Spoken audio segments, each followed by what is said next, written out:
coyote's after you. Road runner, meep meep. If he catches you, you're through. Road runner, meep meep. The coyote's after you. Road runner, if he catches you, you're through. Wile E. Coyote, the creator said, is a living, breathing allegory of want. He's just obsessed with the thrill of the chase. It doesn't matter how often things blow up in his face. He sends away to Acme Mail Order Company and comes up with some new grand scheme to catch the bird. And that description fits the Proverbs 7 woman to a T. My name is Mary Cassian. Welcome back to the Girls Gone Wise video book blog. Today we are talking about the third point of contrast between a wise and a wild woman.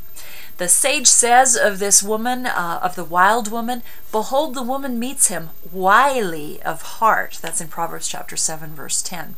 Now the Hebrew word that's translated wily means guarded, blockaded, or secret. It means there's something hidden.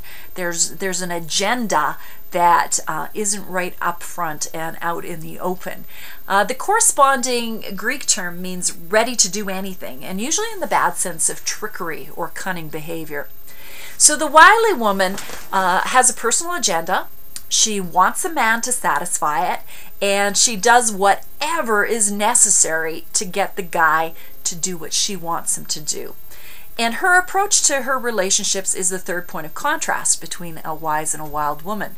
The wild thing tries to write and direct her love story. She's the one who's in the director's chair. Her number one aim is to get the guy to do what she wants him to. And her number one tactic is to secretly and skillfully figure out how to manipulate him. She wants to pull the strings to get him to dance to her tune, but she doesn't want him to know that she's pulling his strings. So the script to her love story is self-manipulated. She's always scheming behind the scenes, secretly trying to exert control. But the problem is God hates wily behavior. When I have a duplicitous, hidden agenda, and when I use underhanded cunning and craftiness to trick or coerce others to do what I want them to do, God's not pleased. He's quite offended by that type of behavior. Now, in the Girls Gone Wise book, I group female manipulative tactics under 5 general categories. It was fun coming up with these. I was sitting around in a room with a group of young 20-something-year-old men, and they were telling me different ways in which girls had tried to manipulate them. But I want you to consider, as you go through the next chapter, whether the wily woman is you. You know, it's so easy for us to see that kind of behavior in others, and it's not so easy to admit when it's staring us right in the mirror. First of all, sexual manipulation. Do you use your sexuality to control and manipulate your man?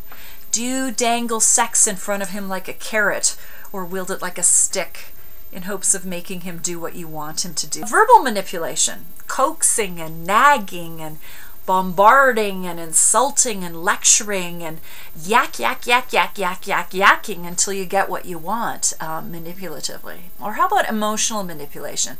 You know, do you pout or sulk or act all hurt or lash out or give him the silent treatment, or do you try to make him feel jealous or lay guilt trips on him or turn on the waterworks, or pretend to be hurt or sick, or do you try to threaten him with emotional consequences? That's emotional manipulation.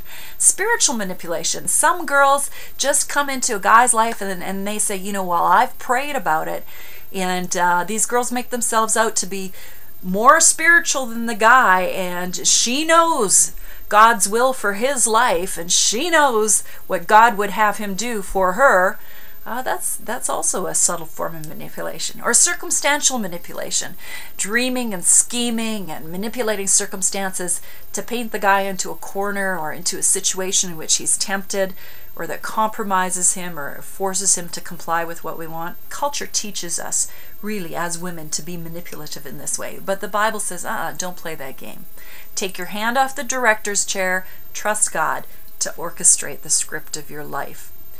Now, I think that most of us are somewhat wild when it comes to our approach in love relationships, trusting God with all our hearts and trusting Him with our love stories and our relationships, trusting Him with the other person's behavior, leaning on His goodness and wisdom and timing and not on our own knowledge or our own understanding. That's tough. Acknowledging Him in all our ways, looking to Him to provide guidance, looking to Him to direct our love story, or perhaps to provide us with the love of our lives isn't always easy. But you know what? God makes the spectacular promise that if we do, He Himself will make our paths straight. Over the next few days, read the third point of contrast between a wild thing and a wise thing, and pay attention to the approach you take in your relationships. Evaluate if and how you try to manipulate and control others. Ask the Lord to help you take your hands off that director's chair. Then come back and share what you've learned on the blog or on the forum, and we'll interact with each other. It'll be a lot of fun. Let's encourage each other to take a godly approach, to trust God to orchestrate our love stories. Together, let's learn to be girls gone wise.